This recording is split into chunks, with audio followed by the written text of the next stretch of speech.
Vídeo de hoje do canal do Nicola te conta sobre a prioridade número 1 do Palmeiras na busca por um substituto para Richard Rios. Bora te atualizar também sobre o Corinthians com um trio invicto vestindo a camisa alvinegra. Bora falar também sobre Léo Ortiz na mira de um gigante alemão. Para completar, novo investidor no Galo? Interrogação. Conto também sobre Paquetá, absolvido pela Federação Inglesa. Dá para imaginá-lo jogando com a camisa rubro-negra? Para completar, Davi Luiz e uma oferta espetacular, as últimas do mercado, bastidores, finanças e os negócios que bateram na trave do Cruzeiro nos últimos dias.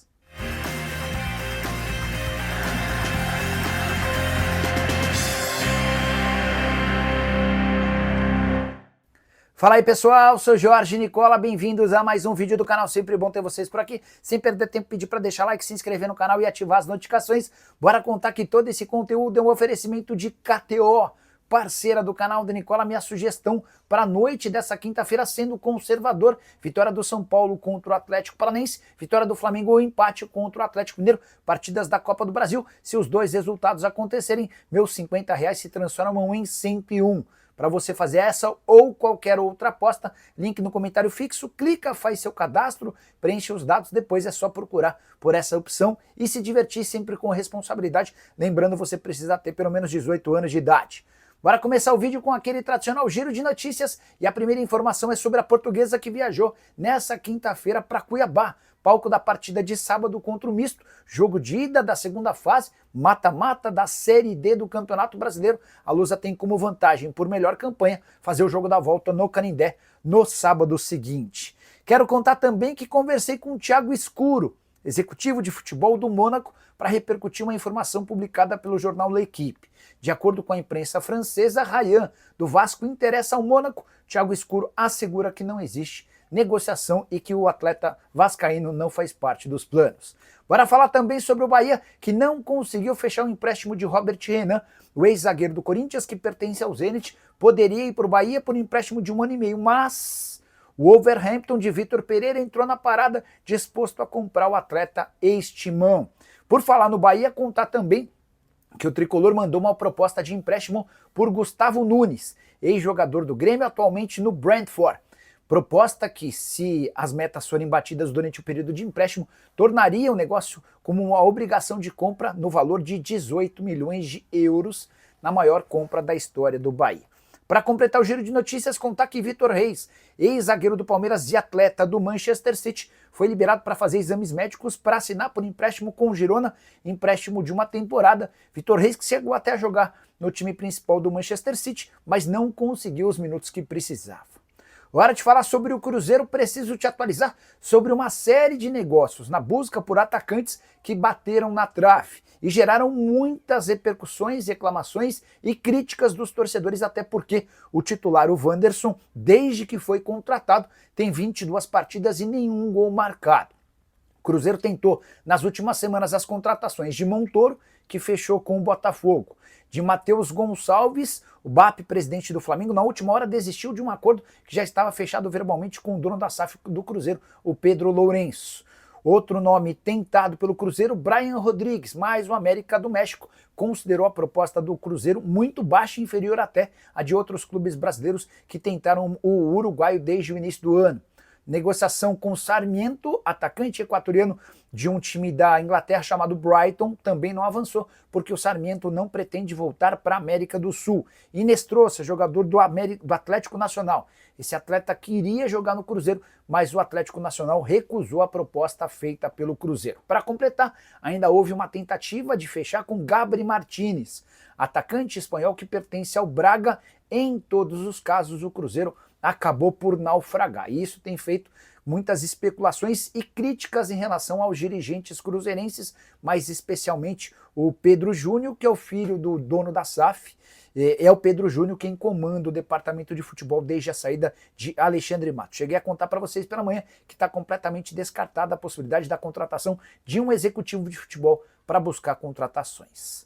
Hora de informação exclusiva, quero te contar sobre o futuro de Davi Luiz. O zagueiro tem uma reunião marcada para as próximas horas com o Marcelo Paz, o CEO do Fortaleza, para rescisão do contrato de forma amigável. O vínculo entre o zagueiro e o Fortaleza só se encerraria em dezembro de 26. Mas o Davi Luiz, que não vem sendo aproveitado, tem uma excelente proposta do Paphos do Chipre. A equipe cipriota topou bancar o dobro do salário do que ganha o Davi Luiz no Fortaleza, por um contrato de 3 anos e pós-carreira. Depois que o Davi Luiz se aposentar, ele tem a oportunidade de se tornar embaixador do grupo de times dos quais o Paphos é um deles. São 7 clubes espalhados pelo mundo e o Davi Luiz teria um papel de destaque no pós-carreira, atuando à frente dessas equipes. Além da negociação com o Paphos, o Davi Luiz foi sondado pelo West Ham da Inglaterra e pelo Áustria Viena. A oferta que mais o agradou é do Paphos e tudo se encaminha para que o zagueiro ex-Flamengo, Chelsea, entre outros, se torne reforço do time do Chipre. Hora de falar sobre Lucas Paquetá. Excelente notícia nessa quinta-feira. Houve o anúncio do fim do julgamento e o veredito por conta daquela possibilidade de banimento do Paquetá. Vocês lembram que ele estava sendo investigado há 2 anos pela Federação Inglesa por suposta participação no esquema de manipulação de apostas esportivas. O Paquetá teria forçado 4 cartões amarelos para beneficiar apostadores, incluindo gente da ilha de Paquetá, onde o jogador nasceu. Pois bem, a Federação Inglesa não conseguiu comprovar a participação do Paquetá, que acabou absolvido. Não cabe recurso, ou seja, ele está completamente livre do risco de ser banido, suspenso ou qualquer outra punição. Nada acrescentará ao Paquetá, que está absolutamente liberado para voltar a jogar. A notícia não foi das melhores para o Flamengo. É que o rubro-negro teria mais chance de contratá-lo se o Paquetá, por exemplo, ficasse impedido de atuar no futebol inglês. Ou se fosse banido, certamente o Paquetá recorreria da decisão e teria mais pelo menos 2 anos para atuar. Por que essa decisão foi ruim para o Fla? Porque o Paquetá, absolvido, passa a ter um valor de mercado de mais ou menos 50 milhões de libras, que equivalem a 370 milhões de reais, número absolutamente impeditivo de qualquer transferência para clubes de futebol no Brasil. A tendência é que o Paquetá se mude para um clube maior no próprio futebol europeu. Um dos interessados segue sendo o Manchester City de Pep Guardiola, que quase o contratou no ano passado por 80 milhões de libras. Agora, por conta de todo esse episódio, certamente o Paquetá menos valorizado do que na época, mas valendo bem mais do que o Flamengo poderia gastar. Jogador que pode inclusive voltar a ser opção para a seleção brasileira. Nas redes sociais o Paquetá festejou essa decisão. Acho boa notícia e fiquei contente pelo Paquetá, que conseguiu provar sua inocência. Hora de falar sobre o Clube Atlético Mineiro, que há de verdade na possibilidade de um dos caras mais ricos da Bolívia entrar como investidor do Clube Atlético Mineiro. Essa notícia foi publicada pelo portal Fala Galo e dá conta de que Marcelo Claure, bilionário boliviano / americano, que tem forte atuação no esporte, estaria investindo cerca de 70 milhões de dólares ou 390 milhões de reais para se tornar um dos investidores do Atlético. O Claure investiria essa grana, Rubens Menin investiria o mesmo valor para que as contas fossem saneadas e o Atlético voltasse a viver dias mais tranquilos. Pois bem, só para contar um pouquinho sobre quem é esse Marcelo Claure, no caso, ele é dono do Bolívar, tem 35% das ações do Girona e ajudou a fundar o Inter Miami, além de uma série de outras participações em outros times espalhados pelo mundo, até de outras modalidades. Fortuna estimada em 2 bilhões de dólares ou 11 bilhões e 200 milhões de reais, mais dinheiro inclusive do que a família Menin. Pois bem, entrei em contato antes de gravar o vídeo com uma pessoa do Galo para perguntar se existe alguma negociação, como é que anda essa história. A resposta: não tem nada. Aguardemos cenas dos próximos capítulos, quero entender melhor essa história, conversando com outras fontes para trazer para vocês a informação mais precisa possível, beleza? Só para completar sobre o Galo, o Atlético não terá Dudu na partida contra o Flamengo na noite dessa quinta-feira, Copa do Brasil, jogo de ida no Maracanã. O Dudu seria julgado pelo STJD ainda por conta daquela suspensão de 6 jogos, mas uma das auditoras teve problema de saúde, o que impediu a realização do evento.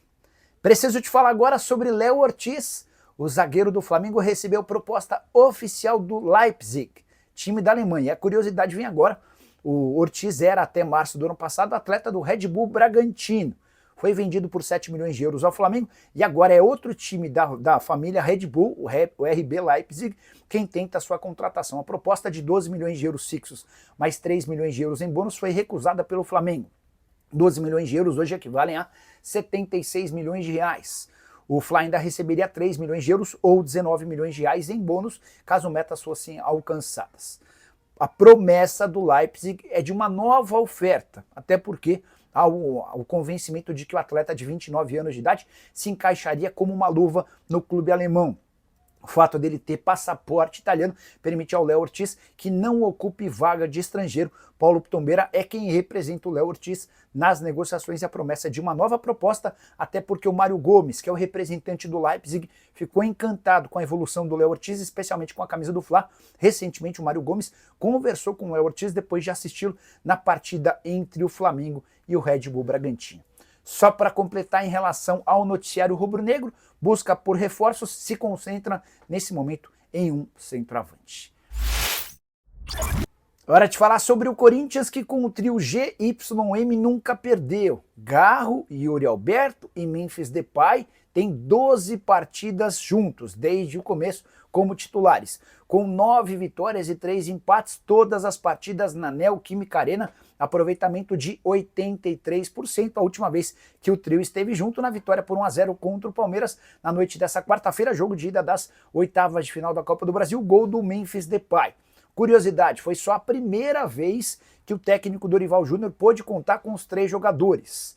Só para lembrar que quando o Dorival é contratado, o Garro tinha um grave problema no joelho que o impediu de participar de boa parte do primeiro semestre, e depois foi a vez de o Yuri Alberto sofrer uma fratura na costela, que o afastou dos campos por 2 meses. Agora, com a expectativa de atuarem juntos com mais frequência, Dorival vai ganhando força para permanecer à frente do clube. Só para completar em relação ao timão, contar que o Corinthians refez as contas em relação a participações de gols do Memphis Depay e constatou que o holandês ficou a 1 gol de alcançar a meta máxima de bônus. Ele precisaria de 30 gols para ter direito a um bônus de 6 milhões e 300 mil reais. Só que de acordo com o Corinthians, em contas feitas na manhã dessa quinta-feira, o holandês marcou 15 gols e deu 14 assistências nesse primeiro ano de contrato, ou seja, bateu 29 gols. Dessa maneira, em vez dos 6 milhões e 300 mil, ele fica com 4 milhões e 700 mil reais de bônus pela participação em gols, uma economia de 1 milhão e 600 mil pro Corinthians, que vai desembolsar com o Memphis Depay no mês de agosto, algo na casa dos 17 milhões de reais. São 6 milhões de custos normais, habituais, de todo o mês, além de 6 milhões e 300 mil pelo fato de o Memphis ter conseguido participar de 70% das partidas desde que foi contratado, e esses 4 milhões e 700 mil pela presença em 29 gols, seja com gols ou assistências. Hora de falar sobre o Palmeiras para contar que a prioridade número 1 do Verdão na busca por um substituto para Richard Rios segue sendo o Marcel Ruiz. O volante mexicano de 24 anos de idade, que pertence ao Toluca, chegou a dizer não para a primeira oferta feita pelo Verdão. A justificativa é de que o objetivo dele é se mudar para a Europa. O Palmeiras, paciente, decidiu esperar. Vai aguardar, torcendo para que não cheguem propostas interessantes do futebol europeu. Nesse caso, o Palmeiras promete reabrir conversas para tentar tirá-lo do Toluca. Operação que vai girar pelo menos na casa dos 12 milhões de euros, e o Palmeiras está disposto a fazer esse investimento por entender que o Marcel Ruiz seria a peça perfeita para atuar na função do Richard Rios. De fato, os números do volante, que já jogou 8 vezes pela seleção mexicana, são bem interessantes. Nessa temporada recém-iniciada no México, Marcel Ruiz já soma 4 jogos, com 2 gols e uma assistência mesmo sendo volante. Temporada passada de 46 jogos, 5 gols e 9 assistências. Torcida do Palmeiras, nesse momento, se concentra para que não cheguem propostas do futebol europeu. Nelson de Ossa, que era outro alvo, foi contratado pelo Betis. O Wendel, que pertence ao Zenit, é considerado pelo Palmeiras hoje muito caro. O time russo pede algo na casa dos 20 milhões de euros. Só para completar sobre o Palmeiras, uma curiosidade. Verdão não vence em jogos apitados por Wilton Pereira Sampaio, o árbitro da partida na derrota por 1-0 para o Corinthians, há mais de um ano. São 7 jogos com apenas 2 empates e 5 derrotas. Esse é o retrospecto recente do Palmeiras em jogos comandados pelo Wilton Pereira. Coincidência? Tem alguma coisa por trás? Já uso o espaço para comentário para responder a pergunta. Só não esquece de deixar like, de se inscrever no canal. A gente se encontra mais tarde, 7 da noite, tem live do Nicola. Tchau!